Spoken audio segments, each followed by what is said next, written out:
तर केंद्राच्या व्हीव्हीआयपी यादीमध्ये उद्धव ठाकरे नाहीत, पण राज ठाकरे असतील असं गिरीश महाजनांचं म्हणणं आहे. म्हणून राज ठाकरेंना राम मंदिर सोहळ्याला बोलावलं असेल असंही महाजन म्हणाले. उद्धव ठाकरे पहिल्या टर्मचे MLC असल्याचंही गिरीश महाजन यांनी म्हटलेलं आहे.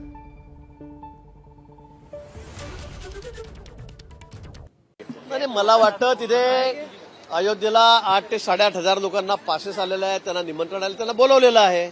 आता हे म्हणता आम्ही केला तर सगळ्या जनतेला माहिती आहे, राज्याला माहिती आहे, देशाला माहिती आहे उद्धवजींचं काय योगदान आहे अयोध्येच्या राम मंदिराच्या बाबतीमध्ये, हे आपल्या सर्वांना माहित आहे.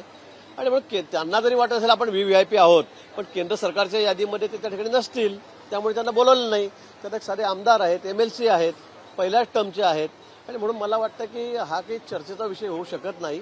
सरकारने जे व्हीव्हीआयपी आहे, खऱ्या अर्थाने व्हीआयपी आहेत किंवा त्यांना जे अपेक्षित आहे वेगवेगळ्या क्षेत्रातले, त्या लोकांना त्या ठिकाणी बोलवलं आहे. ABP माझा, उघडा डोळे बघा नीट.